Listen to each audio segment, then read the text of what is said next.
every governmental entity that exists, whether it's a federal, state, county, municipal level, even, school district, we provide vital services to the public. This is what we do.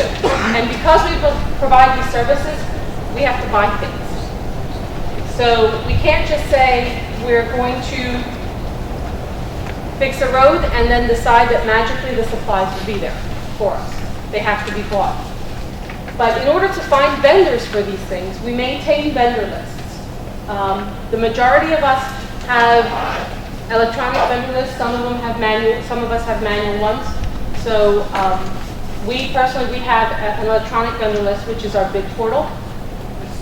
And so Atlantic County maintains a vendor list, which is on our bid portal. One of the hangouts that is on our table is how to register on our bid portal.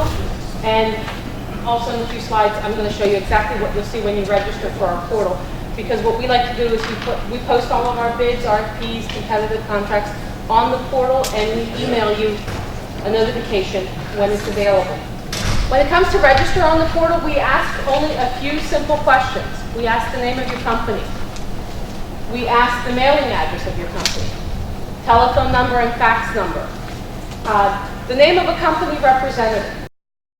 If you go on our bid portal, this is what you're going to see. Can everybody see this? I tried to make this as big as I possibly can with that, and still keeping it bright. And again, when you're registering to our bid portal, you will be entering a username and a password, and that's going to be your identifier. So if you ever want to download a bid or specification, you will be having a username and a password that's set to you. So if you have 7 people from your company registering, they would be 7 usernames and 7 passwords. These are the categories that I was talking about. We have 42 broad categories at this point in time. In 2009, when we first actually started this portal, we had way less than this.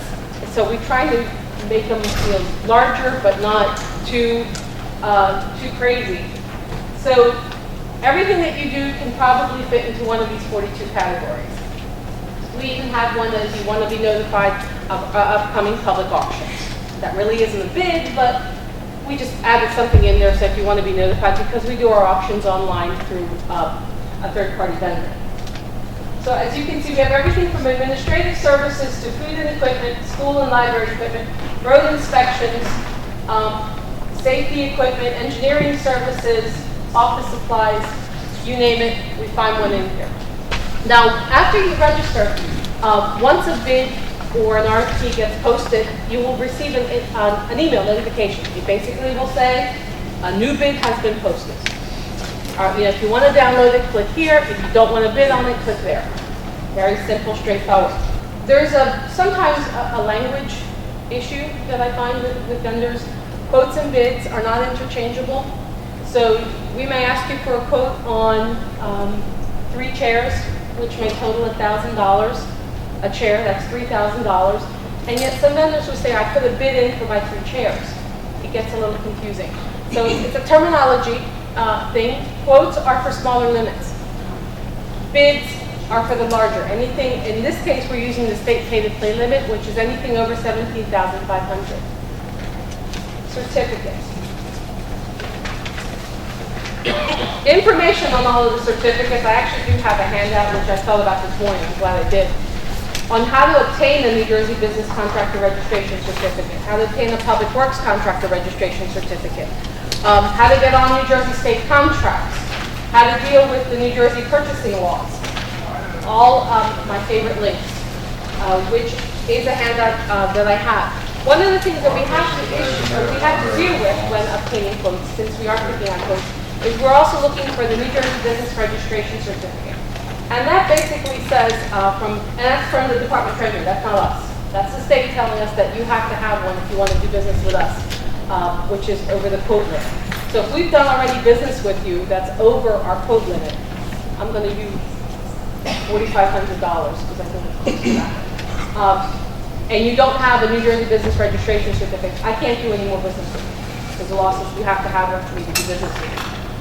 So when we ask you for a copy of your New Jersey Business Registration Certificate, it's because of this. It's because we have to have one, because the State Department of Treasury says that we can't do business with you otherwise.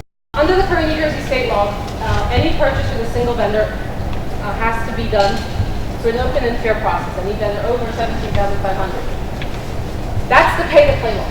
Anytime anybody talks to you about pay-to-play. I will admit that my current bid limit is $40,000. Sounds great, except for the fact that anything over 725, I have to go out to bid for. So, open and fair process just basically means that it has to be a public notice to be given to all interested parties under the legal advertising section. Basically, we have to write the specs, tell you what it's about, give you an opportunity to put in a price for it, put it in the paper for X amount of days. Oh gee, that almost sounds like a bid. So anything over 17.5 is put through a bid process. The bid documents are usually not just one piece of paper. They're usually a stack of papers, including forms, instructions to bidders, the actual technical specifications, pricing pages, any necessary items that we need, any plans necessary for that particular project. And in order to complete those documents, you need to follow the instructions to bidders, because we try to be as detailed as possible on how to fill them out. Currently, I think our instructions, we have like 54 instructions to bidders. How to fill out a non-collision affidavit, how to fill this out, what the term of the contract is, all those little things. But you need to read them because they become part of the contract as well. If you're unsure about any of those things, whatever you read in the paper, in the bid packets that we send you, please give us a call. Because you want to know, we all want to be on the same page. Here's some of the forms that you're actually going to be seeing. By law, these are mandatory forms. They are the disclosure statement that basically tells us who owns 10% or more of your company. This is different than the disclosure statement that's in the pay-to-play. Like, I know some people put that political disclosure statement in and thinking that that's part of it. It's not. We seem to be calling it the same thing, but the disclosure statement that we're talking about is a company disclosure statement. In other words, who owns your company? 10% or more of your company. And that's a requirement in a bid. The proposal page or the pricing page, that's an obvious requirement of the bid because we need to know how much you're going to charge us for these things. The other two, the bid bond surety and public works contractor registration certificate, are required if we ask for them. Not every bid will have a bid bond or bid security, or not every bid will ask for a consent of surety, just like not every bid will ask for a public works contractor registration certificate. However, if we do ask for them, you will need to supply them, because if you don't, they become rejected. I may have to reject the bid for that. Other forms that are required, but not at the time of the bid opening, but it's always nice to have them at the time of the bid opening just to make life easier for me, but are required prior to award of any contract, is the BRC. We have to make sure that you do have a copy of your business registration certificate. A non-collusion affidavit. A non-collusion affidavit basically is a statement saying that you did not collude with any vendor on submitting your bid. You also didn't collude with any department in submitting your bid. So it just basically says that you're coming up this bid of your own free will. And you didn't talk to anybody and decide, okay, you're going to do this and I'm going to do that. Recycling page. This is a county ordinance form that we use. And that basically states that during the course of the contract, you will be recycling.